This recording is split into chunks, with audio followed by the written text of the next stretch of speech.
प्यारे बच्चों नमस्कार, स्वागत है आपका हिंदी विद दीपशिखा में। मैं हूँ दीपशिखा।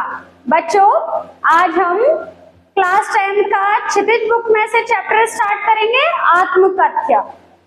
किसने लिखा है बच्चों? जयशंकर प्रसाद जी ने लिखा है आपका आत्मकथ्य। बहुत ही अच्छा चैप्टर है बच्चों, देखेंगे आप तो आपको लगेगा जैसे बहुत ही कठिन चैप्टर है, लेकिन जब आप पढ़ेंगे तो आपको मजा आने वाला है।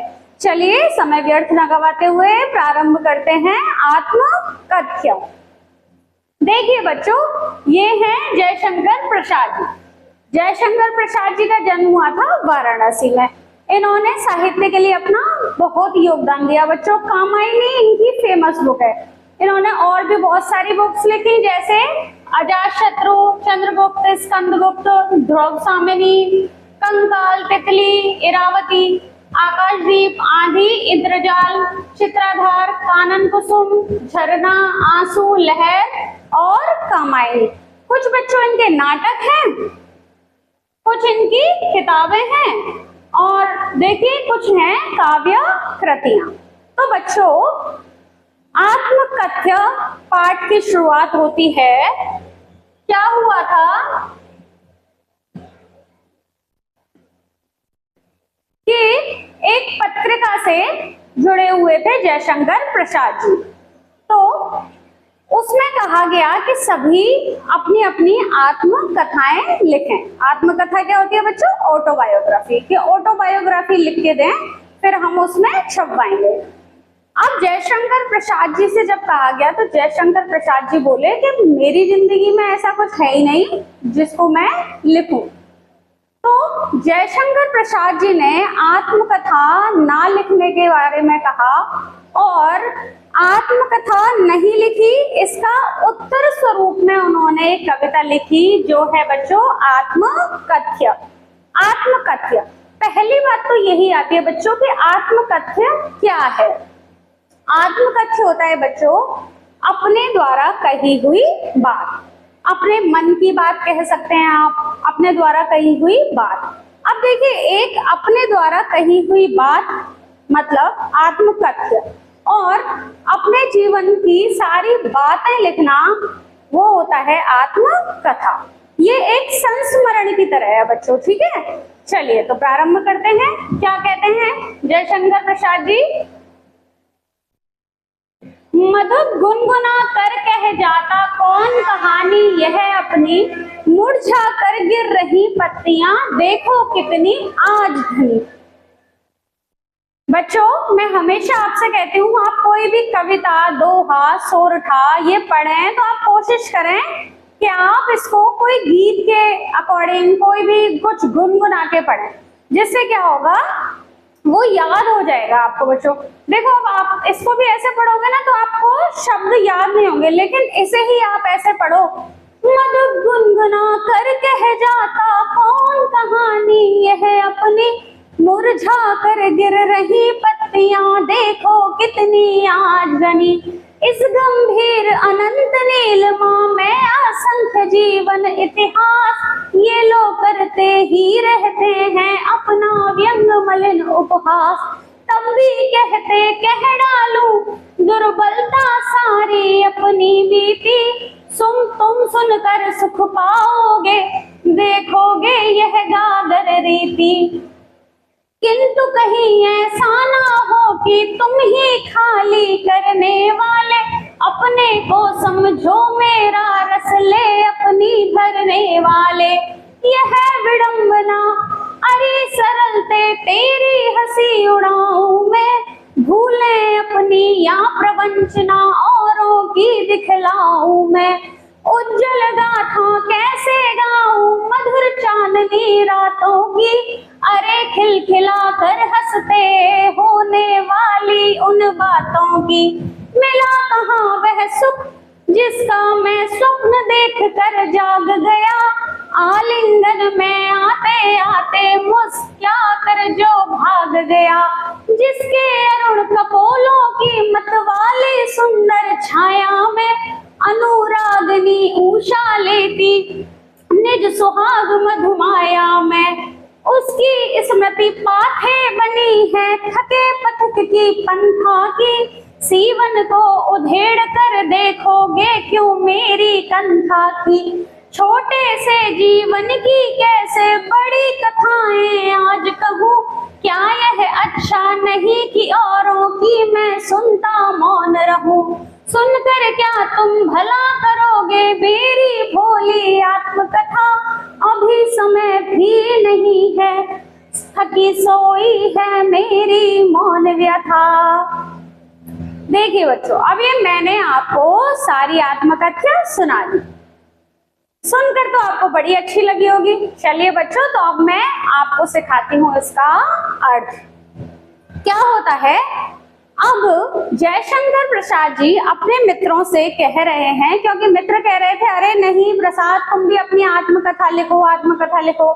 तो जयशंकर प्रसाद जी कह रहे हैं, मधुर गुनगुना कर कह जाता, कौन कहानी यह है अपनी, कि जिस प्रकार भंवरा गुनगुना गुनगुना कर यह कभी नहीं कहता, मुरझा कर गिर रही पत्तियां देखो कितनी आज घनी, कि देखो सभी पत्तियां पेड़ों पे सूख सूख कर गिर रही हैं। अर्थात प्रसाद जी, जयशंकर प्रसाद जी कहते हैं, मेरा मन रूपी भंवरा ये कह रहा है कि मैं अपनी कौन सी आत्मकथा लिखूं, मैं अपनी आत्मकथा के विषय में क्या लिखूं।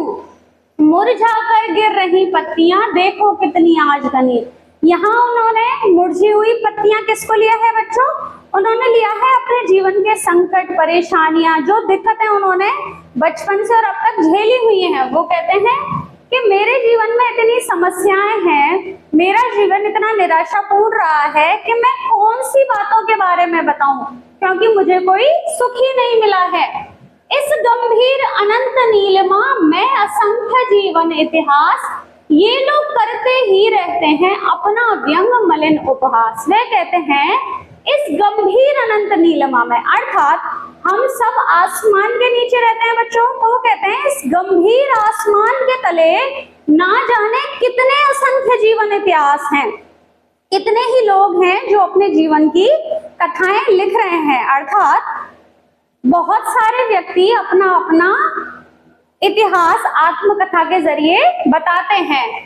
ये लोग करते ही रहते हैं अपना व्यंग मलिन उपहास। वो कहते हैं कि वो अपना लिख देते हैं पूरा जीवन का इतिहास अपनी आत्मकथा के जरिए। तो ऐसा लगता है अपनी परेशानी, अपनी समस्याएं, स्वयं ने अपने जीवन में क्या क्या गलतियां करी उनको बताकर अपना ही एक उपहास करवाते रहते हैं, व्यंग मलिन उपहास। उपहास होता है बेटा हंसी उड़वाना, है ना। तो कहते हैं कि ऐसा प्रतीत होता है कि अपना मजाक करवाते रहते हैं, अपना स्वयं ही अपना मजाक उड़ाते रहते हैं। तब भी कहते हो कह डालूं दुर्बलता अपनी भी थी। फिर प्रसाद जी कहते हैं कि आप सब हैं, सब लेखक हैं, सब देखते हैं कि लोग अपनी आत्मकथा के जरिए अपने ही विषय में लोगों को हंसने का मौका दे देते हैं, तो भी आप कहते हो कि मैं अपनी सारी दुर्बलताएं, जो कमियां मैंने अपनी जिंदगी में करी, जो दुख मैंने अपनी जिंदगी में भोगे, जो मेरी दुर्बलताएं थी, मैं उनको सबके सामने उजागर कर दूं, मैं उनको लिख दूं और सब उनको पढ़ लें। तुम सुनकर सुख पाओगे, देखोगे यह गागर रेती। फिर अपने दोस्तों से कहते हैं चलो मैं लिख देता हूँ। मैंने माना कि तुम सब मेरे मित्र हो, मेरे से कह रहे हो कि प्रसाद अपनी आत्मकथा लिख दे, तो मैं आत्मकथा लिख भी दूं। तो मेरी जिंदगी में ऐसा कुछ भी नहीं है जिसको पाकर मैंने बहुत ही उपलब्धि हासिल की हो। वो अपनी जिंदगी कैसे बता रहे हैं बच्चों? गागर रीति। तो वो कह रहे हैं कि मेरी जिंदगी तो गागर मीन्स मटका, खाली घड़े के समान है, जिसमें दिखाने के लिए कोई भी अच्छा पात्र ही नहीं है, कोई अच्छी घटना नहीं है जिसको मैं दुनिया के सामने बता सकूं। तो कह रहे हैं कि क्या मेरी जिंदगी जो खाली मटके के समान है, तुम उसको सुनकर सुख पाओगे? किंतु कहीं ऐसा ना हो कि तुम ही खाली करने वाले, अपने को समझो मेरा रसले अपनी भरने वाले। फिर आगे प्रसाद जी कहते हैं चलो मैंने अपनी आत्मकथा लिख दी, लेकिन कहीं ऐसा ना हो कि मैं जब अपनी आत्मकथा लिखूं और तुम उसे पढ़ो तो मेरी किसी घटना से तुम्हें ऐसा लगे कि अरे तुम ही मेरे इस समस्या का कारण थे, कि मैंने कोई बात लिख दी कि मेरे साथ ऐसा हुआ, मेरे मित्र ने मेरे से ये कहा और मुझे बुरा लग गया, चलो मैंने इस टाइप से कुछ लिख दिया, तो तुम्हें ऐसा ना फील हो कि अरे ये इसकी जिंदगी में समस्या तो हमारे ही कारण आई थी। किंतु कहीं ऐसा ना हो कि तुम ही खाली करने वाले, अपने को समझो मेरा रस ले अपनी भरने वाले। फिर वो कहते हैं कि तुम्हारे कारण मेरी जिंदगी में कोई समस्या आई और तुमने स्वयं को उस दुख का कारण माना, चलो ये भी ठीक है, लेकिन कोई ऐसा घटनाक्रम हो कि तुम्हें ऐसा लगे कि यह गलती कहीं ना कहीं, इस गलती का खामियाजा जो इसको भुगतना पड़ा वो हमारी वजह से ही था, या फिर इसको इस समय कोई सुख मिल सकता था लेकिन वह सुख हमारी वजह से नहीं मिला। यह विडंबना अरी सरलते तेरी हंसी उड़ाऊं मैं। अब वो अपनी जिंदगी के बारे में कहते हैं, वो कहते हैं मेरी जिंदगी बहुत ही सरल है। अपना स्वभाव व्यक्त करते हुए कहते हैं कि मेरा स्वभाव और मेरी जिंदगी दोनों ही बहुत सरल है। कई बार होता है बच्चों, आप देखते होंगे जो व्यक्ति बहुत सरल होता है उसकी जिंदगी में काफी सारी समस्याएं होती हैं। तो सेम वही बात प्रसाद जी कहते हैं कि मेरा स्वभाव अति सरल है, उसकी वजह से मुझे जिंदगी में बहुत सारी कठिनाइयों का सामना करना पड़ा। लेकिन यह विडंबना है, यह मेरी जिंदगी है, चलो मुझे दिक्कतों का सामना करना पड़ा, लेकिन मैं जो मेरा स्वभाव है उसका मजाक दूसरों के जरिए कैसे उड़वाऊं। तो कहते हैं यह विडंबना अरी सरलते तेरी हंसी उड़ाऊं मैं, कि क्या मेरी जिंदगी का मैं ही मजाक उड़ाऊं, भूलें अपनी या प्रवंचना औरों की दिखलाऊं मैं। तो कहते हैं कि जो मैंने अपनी भूलें की हैं, और प्रवंचना क्या होता है बच्चों, धोखा खाना। तो कहते हैं कि मेरी जिंदगी में अगर कोई गलत हुआ होगा तो या तो वो मेरी भूल होगी या फिर किसी से मैंने धोखा खाया होगा। तो कहते हैं कि मैं मेरी आत्मकथा के जरिए क्या अपनी भूलें बताऊं या फिर मैंने जिनसे भी धोखा खाया क्या उन्हें बताऊं। तो कहते हैं भूलें अपनी या प्रवंचना औरों की दिखलाऊं मैं, उज्जवल गाथा कैसे गाऊं मधुर चांदनी रातों की, अरे खिलखिला कर हंसते होने वाली उन बातों की। अब वो आगे बढ़ते हैं तो कहते हैं कि जब मैं अपनी प्रेयसी के साथ था, अब आगे कौन सी बातें आएंगी उनकी निजी जीवन की, अब अपने पर्सनल लाइफ के बारे में कहते हुए कहते हैं वो कि उज्जवल गाथा कैसे गाऊं मधुर चांदनी रातों की, कि जब मैं, ऐसा नहीं है कि मेरी जिंदगी में सुख नहीं आए, मेरी जिंदगी में सुख भी आए, लेकिन उन सुख भरे क्षणों के विषय में मैं कैसे लिख दूं उनकी उज्जवल गाथा, मतलब खुशी के वो पल मैं कैसे लिख दूं, उन मधुर चांदनी रातों की बातें मैं कैसे लिख दूं, अरे खिलखिलाकर हंसते होने वाली उन बातों की, कि जब मैं और मेरी प्रेयसी, मेरी प्रेमिका खिलखिलाकर हंसते थे, उन जीवन के निजी क्षणों को मैं कैसे लिख दूं। मिला कहाँ वे सुख जिसका मैं स्वप्न देखकर जाग गया, आलिंगन में आते आते मुस्कुराकर जो भाग गया। तो फिर वो कहते हैं मिला कहाँ वे सुख जिसका मैं स्वप्न देखकर जाग गया।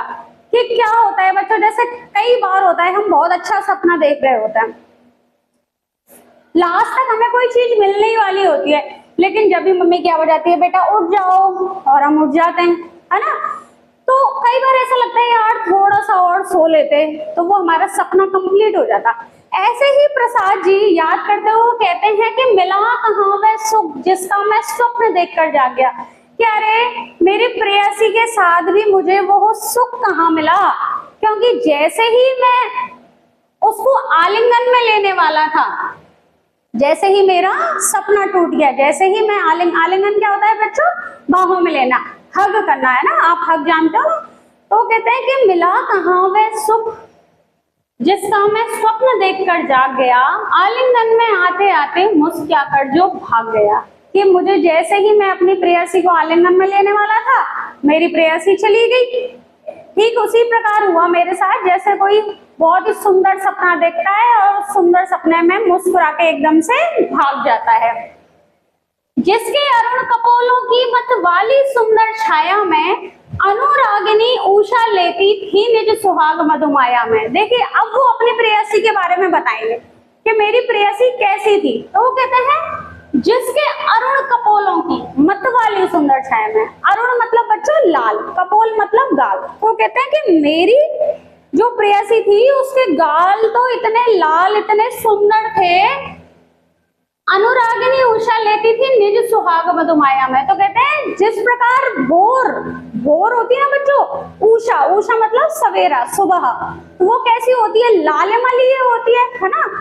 तो कहते हैं अनुरागिनी उषा लेती थी निज सुहाग मधुमाया में, कि मेरी प्रेयसी के गाल इतने लाल थे कि सुबह, बहुत प्यारी जो सुबह होती है, वो भी उससे लालिमा उधार लेती थी। मतलब वो अपने प्रेयसी के विषय में कहते हैं कि वो सुबह जो बहुत प्यार भली एकदम लाल लाल सुबह होती है, उससे भी ज्यादा सुंदर थी।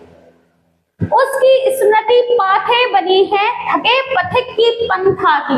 आप कहते हैं स्मृति मतलब बच्चों यादें, पाथे होता है बच्चों रास्ते का भोजन। कई बार आपको जब आप अनेक शब्दों के लिए एक शब्द करेंगे तो आता है रास्ते का भोजन, वो क्या होता है बच्चों, पाथे। तो वो कहते हैं उसकी स्मृति पाथे बनी है थके पथिक की पंथा की। देखिए इसमें कुछ शब्द आप अर्थ देखिए तब आपको लाइन समझ आएगी। स्मृति मतलब यादें, पाथे रास्ते का भोजन, थका बहुत जो थका होता है टायर्ड, पथिक होता है बच्चों राहगीर, और पंथा होता है रास्ता। तो वो कहते हैं कि मेरी उस प्रेयसी की जो यादें हैं वो उसी प्रकार मेरे जीने का सहारा है जिस प्रकार किसी थके हुए राहगीर के लिए उसका रास्ते का भोजन होता है। वो क्या कहना चाहते हैं बच्चों, जिस प्रकार हम ट्रेवल के लिए निकलते हैं, हमारे पास जो भोजन होता है और तब हमें बहुत तेज भूख लग रही हो, कहीं हम पैदल और चल रहे हो, पैदल चलते चलते जब थक जाएं तब हमें वो खाना खा के जो तृप्ति महसूस होती है, वही तृप्ति जयशंकर प्रसाद जी अपनी प्रेयसी के लिए कहते हैं कि उसकी यादें मेरे लिए इस प्रकार हैं जैसे किसी राहगीर के लिए उसके रास्ते का भोजन। सीवन को उधेड़ कर देखोगे क्यों मेरी कंथा की। सीवन होता है बच्चों सिलाई।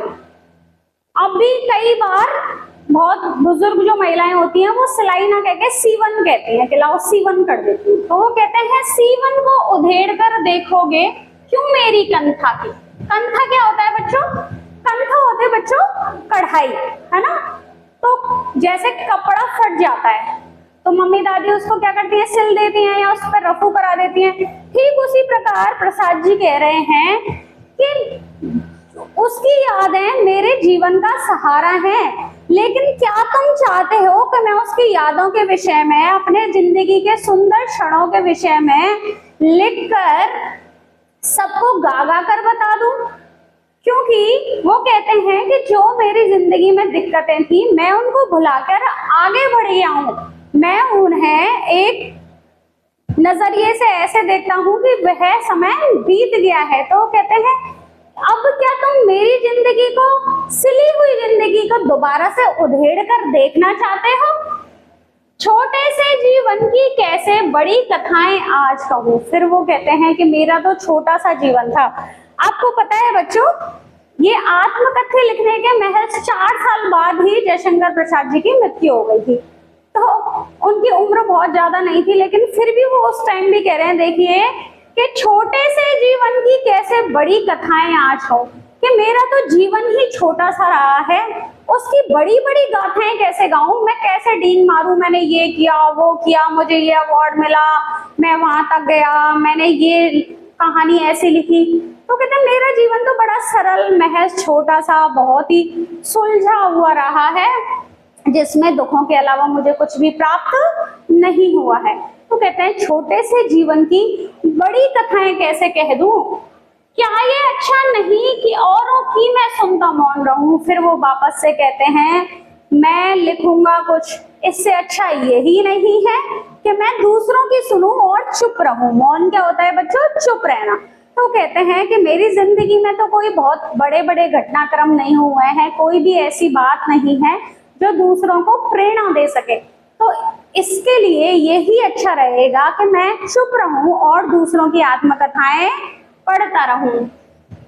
सुनकर क्या तुम भला करोगे मेरी भोली आत्मकथा। फिर कहते हैं वैसे भी जो बीत गया सो तो बीत गया, उसको बदला नहीं जा सकता। जब बदला ही नहीं जा सकता दोस्तों, फिर उस सब के बारे में सुनकर तुम क्या करोगे? तुम कौन सा मेरा भला कर सकते हो? अभी समय भी नहीं थकी सोई है मेरी मौन व्यथा। मौन व्यथा, आप कहते हैं कि वैसे भी मेरे मन में कोई भी विचार ही नहीं आ रहे हैं, मैं एकदम शांत हूँ, सरल हूँ, सहज हूँ, इसलिए मेरे पास कहने के लिए कुछ नहीं है। अब मेरी लेखनी ठीक उसी प्रकार है जैसे किसी को नींद आती है, जो थक जाता है और वो चुपचाप सो जाता है, तो वो अपने विषय में कहते हैं कि अभी समय भी नहीं है, कि ना तो मेरे पास समय है, ना मेरे मन में कोई विचार है। अभी ऐसा ही प्रतीत होता है कि जैसे मेरी व्यथा चुपचाप सोई हुई है। बच्चों, मुझे उम्मीद है आपको ये चैप्टर समझ आया होगा। चलिए मैं एक बार अर्थ करा देती हूँ आपको सारा, है ना। अब ये पढ़ूंगी नहीं, मैं एक बार आपको अर्थ करती हूँ जिससे आपको एकदम से सारा अच्छी तरह समझ आए। देखिए, मेरा मन रूपी भंवरा कह रहा है कि मैं कौन सी आत्मकथा लिखूं, मेरे पास लिखने के लिए ही कुछ भी नहीं है, कि मैंने इस जीवन में अत्यंत निराशाएं, दुख, परेशानियां सब झेली हैं। वैसे भी इस अनंत आसमान के तले असंख्य जीवन इतिहास नित्य प्रतिदिन बन रहे हैं, जिसमें लोग अपनी आत्मकथाएं लिखते हैं और मुझे ऐसा प्रतीत होता है कि वह अपना गंदा सा मजाक स्वयं ही उड़ाते रहते हैं, और फिर भी मेरे से भी कह रहे हैं कि मैं अपनी आत्मकथा लिख डालूं। लेकिन तुम ही बताओ दोस्तों, मैं अपनी कमजोरियां कैसे लिख दूं? कहते हैं चलिए मैं लिख भी दूंगा, लेकिन क्या तुम उनको सुन पाओगे? कहीं ऐसा तो नहीं होगा कि तुम ही मेरे दुखों का कारण स्वयं को समझने लगो। कहते हैं कि मेरे जीवन में मेरा स्वभाव बहुत ही सरल रहा है, फिर मैं अपने सरल स्वभाव का मजाक कैसे उड़ा दूं? अपनी भूलें और दूसरों से खाया हुआ धोखा मैं कैसे किसी और को बता दूं? अगर दुख वाली बातें भी नहीं बताता तो कहते हैं उज्जवल गाथा, मैं अपने सुख में क्षणों को, जो मेरी निजी जिंदगी के पल थे, उनको किसी के सामने कैसे व्यक्त कर दूं? कैसे कहूं कि जब मैं अपने प्रेयसी के साथ था, हम रातों को खिलखिला कर हंसते थे, लेकिन वह सुख भी मुझे अत्यंत दीर्घ समय नहीं मिला, क्योंकि जब मैं अपनी प्रेयसी को अपने बाहों में लेने वाला था, ठीक ऐसे ही हुआ जैसे कोई सपने में से जाग जाता है। हाँ, ये जरूर है कि मेरी प्रेयसी बहुत ही सुंदर थी, उसके गालों की लालिमा ऐसी थी कि अनुरागिनी उषा, मतलब बोर भी उससे लालिमा उधार मांगती थी। उसकी यादें मेरी जिंदगी में मेरे जीने का सहारा है। वे ठीक ऐसे ही हैं जैसे किसी राहगीर के लिए रास्ते का भोजन होता है। कहते हैं अब क्या करोगे दोस्तों, अब क्या तुम मेरी जिंदगी में मेरे द्वारा जो दुख भुला दिए गए हैं उनको उधेड़ उधेड़ के देखना चाहते हो, कुरेद कुरेद के देखना चाहते हो? कहते हैं मेरा तो छोटा सा जीवन रहा है, महज सरल रहा है, अब मैं उसकी बड़ी बड़ी गाथाएं कैसे कह लूं? इससे अच्छा यही नहीं है कि बस मैं दूसरों की सुनता रहूं और चुप रहूं। वैसे भी जो समय बीत गया है सो बीत गया है, उसको परिवर्तित नहीं किया जा सकता। जब कोई परिवर्तन लाया ही नहीं जा सकता तो यही सही रहेगा कि मैं चुप रहूं। वैसे भी मेरे पास अब कहने के लिए कुछ भी नहीं है। मेरी लेखनी भी जवाब दे गई है, इसलिए सही यही रहेगा कि मैं चुप रहूं, दूसरों की सुनता रहूं। मेरी व्यथा ठीक ऐसे ही है जैसे कोई थका हारा इंसान सो जाता है, ऐसे ही मेरी लेखनी सो चुकी है। बच्चों, मुझे लगता है अब ये चैप्टर आप बहुत अच्छे से कर पाओगे। आप इसके क्वेश्चन आंसर करके देखना, मैं भी आपको इसके क्वेश्चन आंसर कराऊंगी। अब आपको ये बड़ी ही अच्छी तरह समझ आएगा। और 3-4 बार बच्चों इसको ऐसे ही गाइए। कोई भी गाने को इसमें आपसे फिट बैठता है तो बिठा लीजिए और 3-4 बार इसकी बस रीडिंग लगाइए। अगर आपके जरिए कोई गाना नहीं बैठता तो आप ऐसे ही गाती गाइए। मधु गुनगुना कर कह जाता कौन कहानी यह अपनी, मुरझा कर गिर रही पत्तियां देखो कितनी आज घनी। ठीक है बच्चों, तो चलिए बच्चों, क्लास पसंद आई हो तो लाइक जरूर कीजिए बच्चों। नया चैनल है इसलिए सब्सक्राइब कीजिए, जिससे नई वीडियो जैसे ही डले आपको पता चल सके। तो बच्चों, मिलते हैं अगली क्लास में नए अध्याय के साथ। जब तक आप देखते रहिए हिंदी विद दीपशिखा।